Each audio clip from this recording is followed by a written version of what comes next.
1857 में अंग्रेजों की तरफ पहली गोली चलाने वाले मंगल पांडे, अमर शहीद मंगल पांडे कलकत्ता की बैरकपुर छावनी में तैनात थे।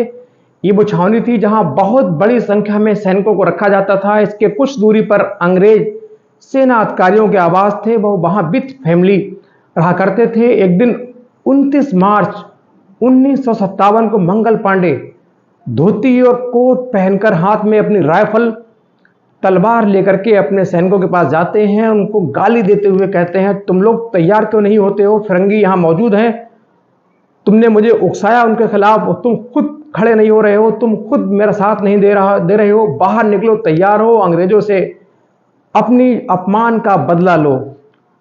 दरअसल 1856 तक अंग्रेजों द्वारा एक इनफील्ड राइफल इस्तेमाल करने को दी जाती थी, लेकिन 1857 के बाद एक ऐसी राइफल, नई राइफल इस्तेमाल करने के लिए दी गई, जिसके बारे में कहा गया, सुना गया कि इस राइफल में जो कारतूस लगते हैं उनको दांत से तोड़ना पड़ता था, उसके बाद उसको लोड किया जाता था, फिर फायर किया जाता था। लेकिन इस कारतूस में यह अफवाह फैल गई थी कथित तौर पर कि इसमें गाय व पिग की चर्बी लगी होती है, जिससे एक सोची समझी रणनीति के तहत अंग्रेज धर्म भ्रष्ट कर रहे हैं, भारतीय सैनिकों का अपमान कर रहे हैं। और ये बात सब में जंगल की तरह फैल जाती है।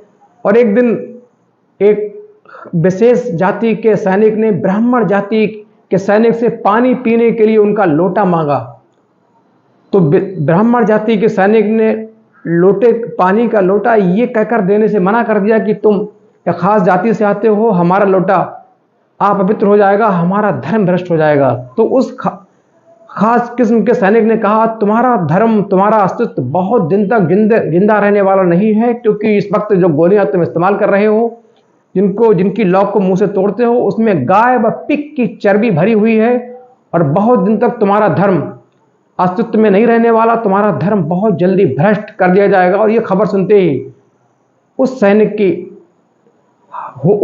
होश उड़ गए, और बहुत जल्दी ये खबर पूरे सैनिकों के बीच जंगल में आग की तरह फैल जाती है। जंगल में आग की तरह फैल गई, सारे सैनिकों के अंदर एक ज्वाला धधकने लगी, सारे सैनिकों के अंदर नफरत पैदा हो गई। सारे सैनिक अंग्रेजों से मन ही मन जलने लगे, नफरत करने लगे। इस प्रकार 2 फरवरी 1857 को बैरकपुर में शाम की परेड के दौरान सैनिकों ने इस नई राइफल के इस्तेमाल पर, इस कारतूसों के इस्तेमाल पर असहमति जताई थी। गोरों जो अंग्रेज थे, उनके कुछ मुखबिर जो भारतीय सेना में भी थे, जो मानसिक गुलामी के तौर पर थे, उन सैनिकों मुखबिरों ने बताया कि रात में अंग्रेजों से कहा, रात में जब आप सो जाएंगे तो ये सैनिक आप पर हमला कर सकते हैं, आपके खिलाफ हमले की योजना बन रही है। और 19 नेटिव इन्फेंट्री जो बटालियन थी, उसने सबसे बड़ा और कड़ा विरोध जाहिर किया था। उस विरोध को दबाने के लिए अंग्रेजों को अपनी तोपखाना को भी बुलवाना पड़ा था। तभी इन सैनिकों ने बैरकपुर में एक टेलीग्राफ का जो ऑफिस था, दफ्तर था, उसको आग के हवाले किया, और आग से जले हुए तीर अंग्रेजों के आवास की ओर छोड़ दिए। इससे अंग्रेज घबरा गए, हताहत हो गए, अंग्रेजों में डर की भावना फैल गई। बहरहाल मंगल पांडे जो थे, उनके अंदर कारतूसों को लेकर के लगातार नफरत फैल रही थी, गुस्सा ज्वाला धधक रही थी।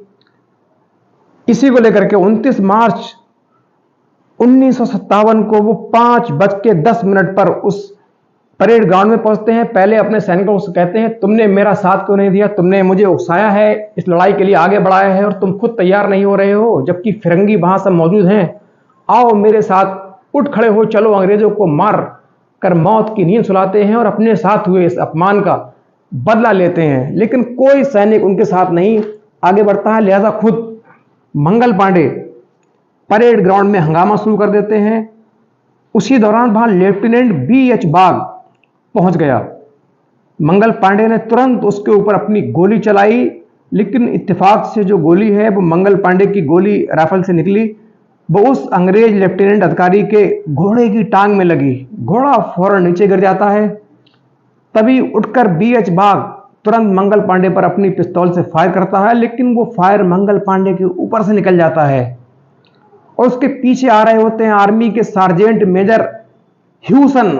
वो आ गया, हालात को देखते हुए दोनों ने, अंग्रेजों ने अपनी तलवारें निकाली, मंगल पांडे ने भी अपनी तलवार निकाली और तीनों में लड़ाई शुरू हो गई।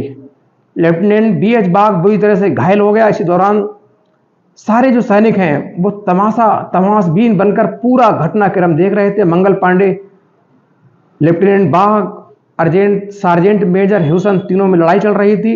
उसके बाद किसी की खबर पर तत्काल वहां अंग्रेज का उनका जो कमांडिंग ऑफिसर था बटालियन का, एसजी बेलर, जो 34 नेटिव इन्फेंट्री बटालियन का कर्नल था, एसजी बेलर वहां पहुंचा। उसने वहां मौजूद सैनिकों से मंगल पांडे को गिरफ्तार करने के लिए कहा, लेकिन किसी भी सैनिक ने मंगल पांडे को गिरफ्तार करने की हिम्मत नहीं दिखाई, बल्कि यूं कहें कि सारे सैनिक मंगल पांडे को अंदर ही अंदर अपना समर्थन दे चुके थे, अपनी सहानुभूति दे चुके थे, लेकिन खुलकर सामने आने की उनकी हिम्मत ना हुई, अंग्रेजों से टकराने की उनकी हिम्मत ना हुई। मंगल पांडे अकेला सबसे लड़ रहा था और दूर जाकर खड़ा हो गया।